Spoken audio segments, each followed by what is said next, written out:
don't drink the water, there's drugs in the water. And that's true, unfortunately. Water is obviously the number one thing we need for life. It's the most sustaining thing we have. And unfortunately, it's one of the major sources of contamination for us right now. This isn't some conspiracy. This isn't being overly cautious. This is science, and this is the truth. So as we give you a general Google search for those who haven't done so, pharmaceuticals are widespread in global water supplies, with studies finding trace amounts in at least 24 major U.S. metropolitan areas and numerous global cities.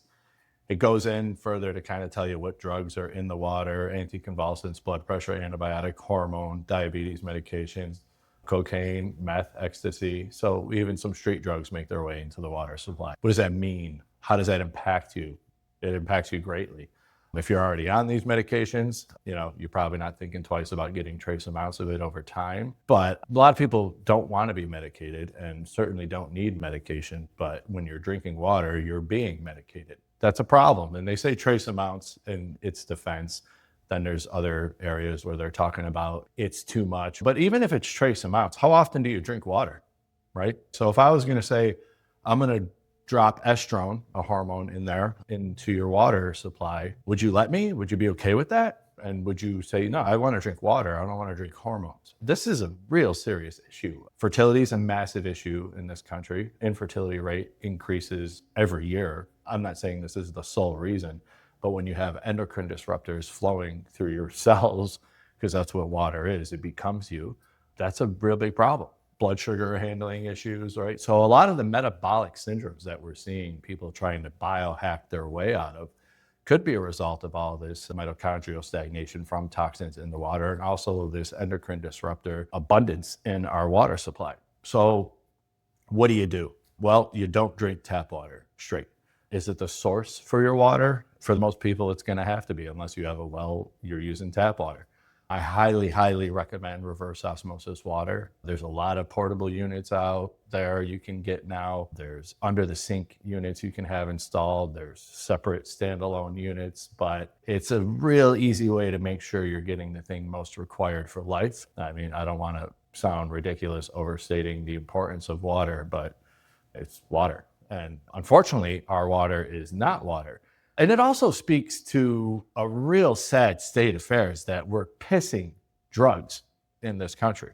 We're like so low in the overall health rating of developed nations. Last I knew, we were like 39th or something. It's ridiculous. It's not even worth counting. If we're not in the top 10 of health in developed nations, then it's not because we don't have the ability to. It's probably because it's more profitable not to be. And when you talk about toxins and everyone trying to detox and purify, you need to detox it. There's just no way around it, right? Even if you said, all I did was a water fast. Okay, well, you're still taking in toxins if you did a water fast that was tap water. So are you cleansing when you're constantly consuming various pharmaceuticals every sip of water you take? It's a sad thing. It's morose. It sounds grim, but it's the reality of it. So make sure you're using filtered water, ideally some kind of reverse osmosis unit.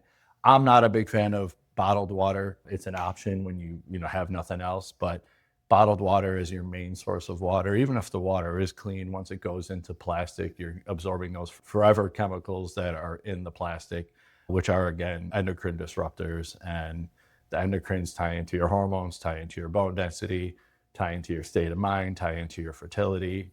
So, we're seeing testosterone counts way lower in men than they were 60 years ago. Women having a very hard time with fertility, polycystic ovary syndrome.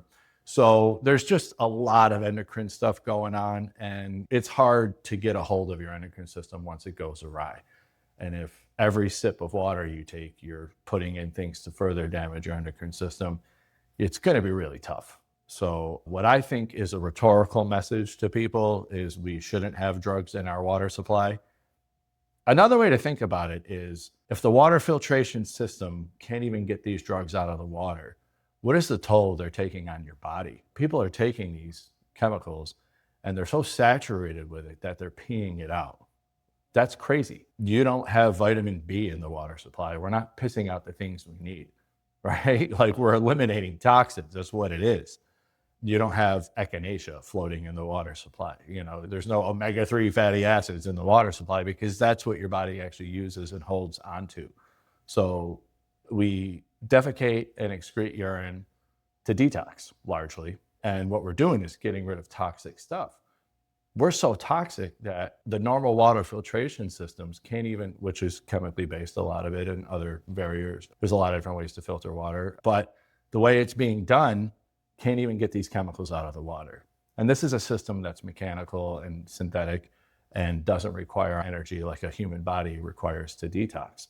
Make sure you're filtering your water, get a clean water supply. It's really tough to be healthy if every time you consume water, it's not actually water.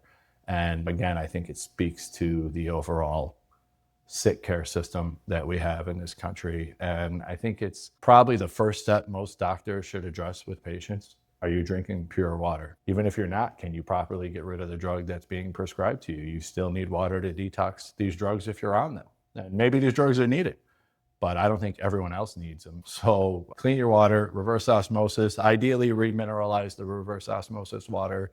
You don't want distilled water with nothing in it. There's some systems that do that, or there's some things you can add to your water if you're just drinking straight reverse osmosis water. But be mindful of what's going in your body. Toxins are abundant, and this is just another example that's widely known that most people, unfortunately, are unaware of. Be well.